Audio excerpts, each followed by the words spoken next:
Alright, and we're back. And we got another one. We got another car talk for you.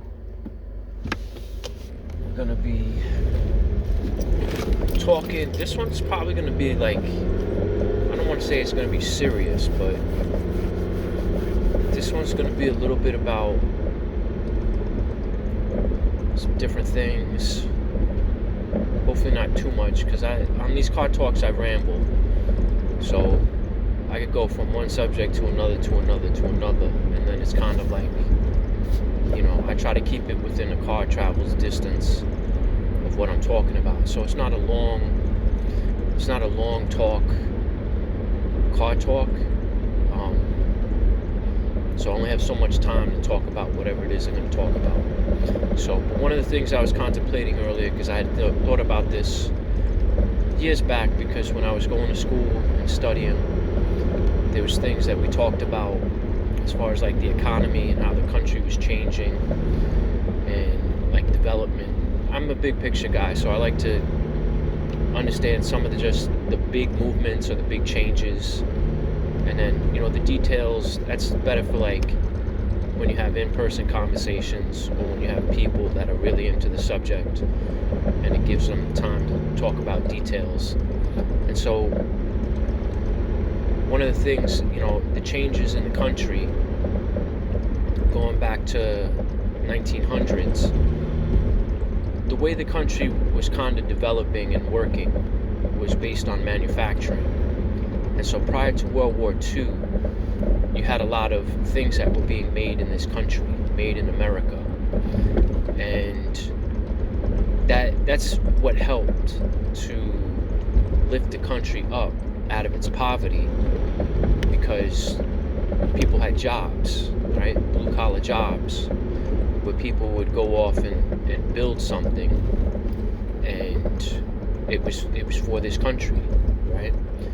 So, for example, cars were made in this country. Cars were bought in this country. And so, when looking at the change that happened after World War II, and I'm not an expert in specific history. I'm not an exact historian that I'm going to give you the dates and the days and the people and who specifically did what and this and that and whatever. I'm trying to give you the gist of what took place. And so on the movement, after World War II, it went from what was known as an industrialized economy, where we were building things, and then it switched over to a service economy. And in a service economy, people can survive, but the culture at large is gonna kind of dictate or give purpose to like how people view it, service, when it comes to service. And so, working in the public sector or working in the public, providing public service, it's one of those things, those essential jobs that they talked about when 2020 was taking place, and saying that we were the economy, the country was still able to function because we still had essential workers. Without having enough essential workers, we wouldn't be able to do anything. And that's because people are still willing to do jobs that nobody else is willing to do. And so those non-essential workers, those people that don't want to do work that they feel is either beneath them or that don't pay enough, whatever the case is, those jobs, if they're looked at as being menial or of no importance, in the time of a crisis, the country's not going to function, because people, they're not going to work. And so when it moved from an industrial economy into a service economy, what you had was people that realized, service. They understood that people did jobs that weren't pleasant, but they still did it for the purpose of service and for the purpose of keeping the country alive. And people understood that. It was just understood. That's why it was, again, back in the day, in the 1900s, there was a sense of being charming, right? And there was respect. There's respect in the classes, more respect than there is today. And so, trying to understand, like, how is this country going to move forward as a nation, if it's even a nation anymore? Because I don't even know. I can't call America a nation. I've been calling it a country for so long that, like, to call it a nation, like, a nation is a lot different. When I was growing up, I had the sense that America was not just a country, it was a nation. And there was things on all levels where people did things because they understood they lived in a nation, they supported the nation, they believed in a nation. And that superseded, all ideology, race, religion, ethnicity, state. It didn't matter, because you were proud to be in America, and you were proud to have a country to call a nation. And that's changed tremendously. Like, when I was growing up in school, they would have the Pledge of Allegiance. And the Pledge of Allegiance was always said in the morning. And it's one of those things, I remember seeing the change of how, like, we used to say the Pledge of Allegiance in, like, the earlier years, the elementary years. Like, they would get up, the students would get up, and they would say the Pledge of Allegiance. And it was one of those things that you took pride in it, or at least I took pride in it. And that was one of those things that made me feel like even though I was a young person, I was still recognized, and I was still given a sense of, like, I live in a country that's more than just being in a country. And I saw that change dramatically through the years as I got older, being a student, where, like, as the years went on, what I found was that the Pledge of Allegiance became one of those things. It became contentious, and there was individuals throughout the country that were saying they didn't believe that their child should have to say the Pledge of Allegiance, like, in the morning. It was one of those things that, like, it shouldn't be a requirement, or it isn't a requirement in order for a student to go to school.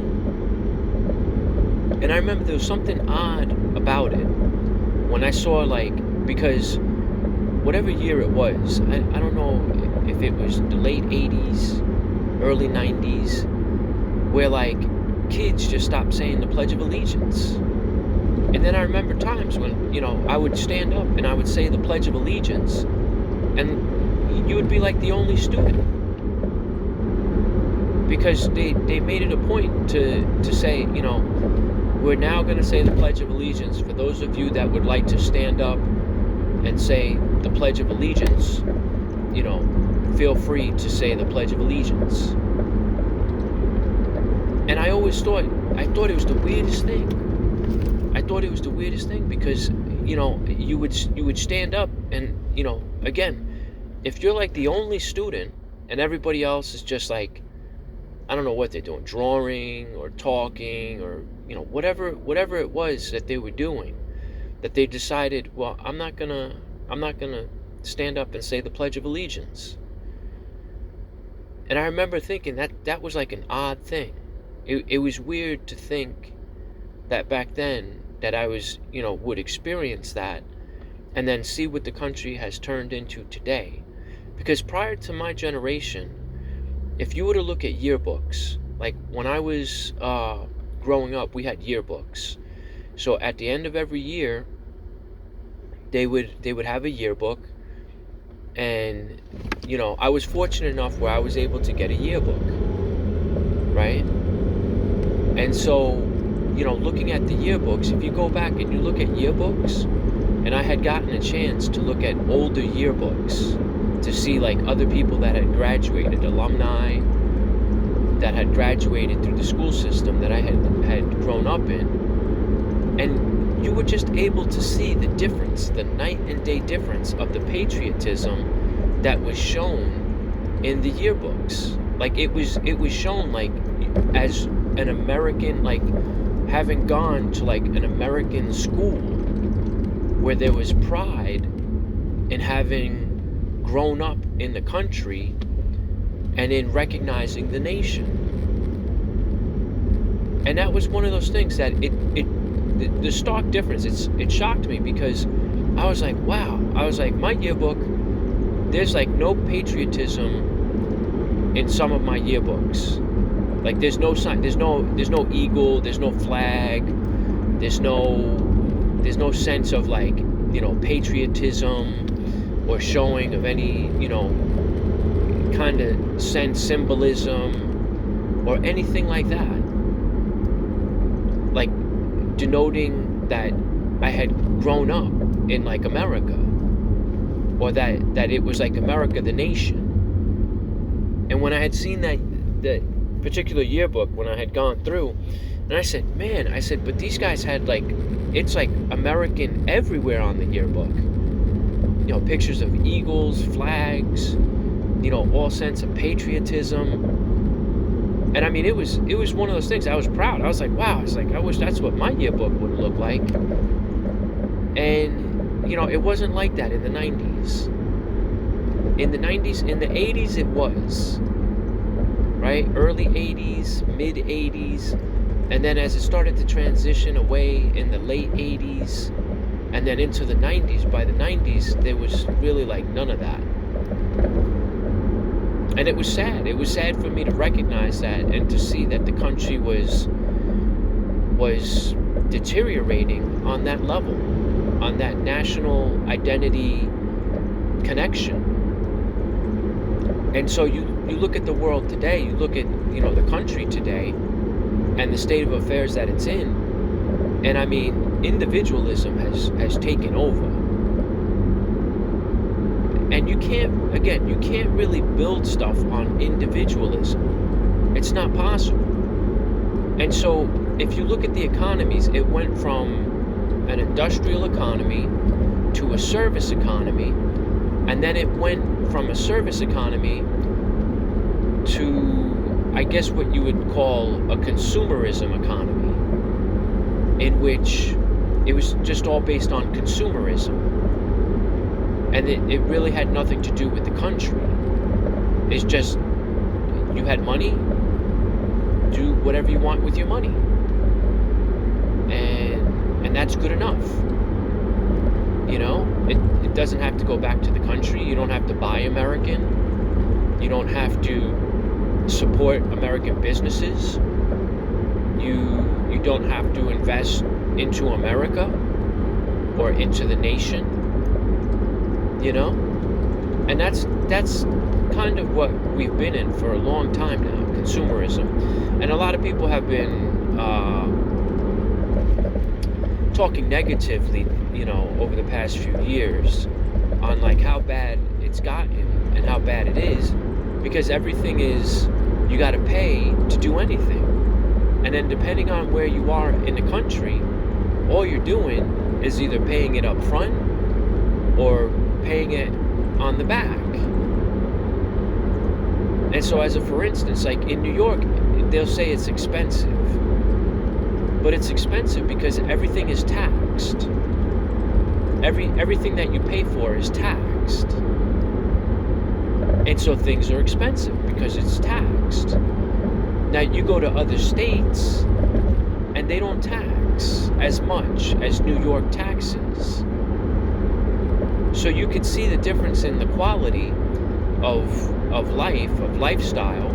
You can see the quality of difference in the actual economy and in the way the state is run.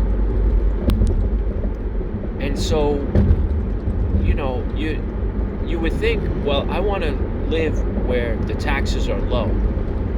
Well, it doesn't mean you're not going to pay for stuff. It just means you're going to be paying more out-of-pocket expense. Not that, okay, so now you're not paying high taxes, so you take out all the high taxes. Okay, but now you're going to pay an arm and a leg to live in a community where the taxes are low. And that's just the reality. And so, you could say one is better than the other, but the reality is that, if the country is not being served, if the country is not being built, if it's not being maintained, like, it slides. And it slides from when you have national pride and you're seen as like an ideal, or people are admiring, and people say, ooh, that's a good country. That's a country that's an actual nation. That's a country that looks out, for its well-being. And what happens is that's been lost. That's been lost for years now. And that's not something that can be reclaimed or recaptured or rebuilt overnight. It just can't be. That's something that has to be done generationally. And that has to do through families. That gets done through marriage. That gets done through raising children. And that's precisely and exactly what's not being done in this country at all, and has not been done for decades. And so this whole consumerist economy and what people think that they have, which is individualism, like, they really don't understand the deterioration, the breaking down, the kind of unraveling that's going to continue to take place in the country. And the only thing that can happen is that you can either try to slow it down, or it could be either sped up, or it could increase, but at a rate where you're going to have the winners and the losers. And usually, it's the same people that are winning, or the rich get richer and the poor get poorer. And that's something that, like, as a nation, it's not being addressed. It stopped being a nation a long time ago. And nobody is trying to bring it back to that point where it's at a healthy level. It's, because it has to be healthy. You have to have a healthy country in order to do that. And if it's not a healthy country, you're going to be stuck in individualism and in consumerism. And it's not charming.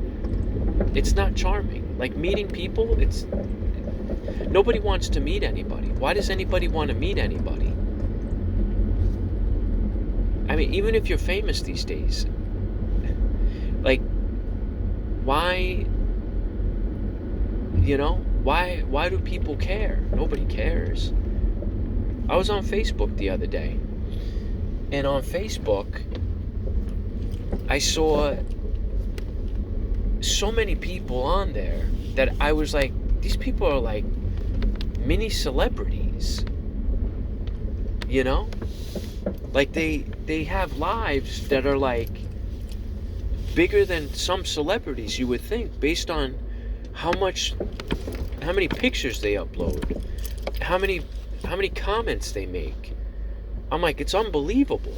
It's like, who needs Netflix? Just go on Facebook, and it's like, it's unending. And so, I don't know. I think, this country's going to have to do a way better job to figure these things out, because it's only going to get, more difficult to have to try to, get the country back to a place, to a point where it could be proud of what this country was, had work to build. Otherwise, it's going to be dismal. It's going to be dismal. Elections or no elections, like, it's going to be dismal because it's hard to talk to people. It's hard to talk to people, and if you don't have enough life experience, if you haven't lived long enough to have experienced the decades and the changes in the decades, and to be able to understand what it means, like, again, as an example, the Pledge of Allegiance. When was the last time you said the Pledge of Allegiance? Do you even know how to say the Pledge of Allegiance? And then if someone's to say, well, the Pledge of Allegiance is evil, or the Pledge of Allegiance is a bad thing to know how to say, I mean, and you're saying that in America? Like, what would that tell you if that were true? And so, I mean, again, contemplating and reflecting on these thoughts, and having lived in this country, like, I'm saying, we got to do a better job. We have to get the sense of, like, what this country is about, and how it needs to exist, because without some of these things, it becomes a vacuum. And then what do you fill that vacuum with? What are you going to put in its stead? What do you think people want to put in its stead? And for people that have roots in this country and in its history, and then you're saying you're going to try to do what to the roots? You're going to try to bury the roots? Or what you're going to try to stop the roots from growing, from starting a family, from getting married? Like, is that what this country is about? Like, how is that working? Or how does that make sense? And so that's my thoughts for this particular card talk. Feel free to like and comment if you feel up to it. Otherwise, I'm just going to keep putting these out there, and hopefully someone will hear it, and hopefully someone will think about it themselves, or maybe they'll comment and say, I remember the 80s, or I remember saying the Pledge of Allegiance or something. But that's all I got for you. Hope you're having a good day, a good night, a good morning, wherever you are. And peace out, and we'll talk to you soon.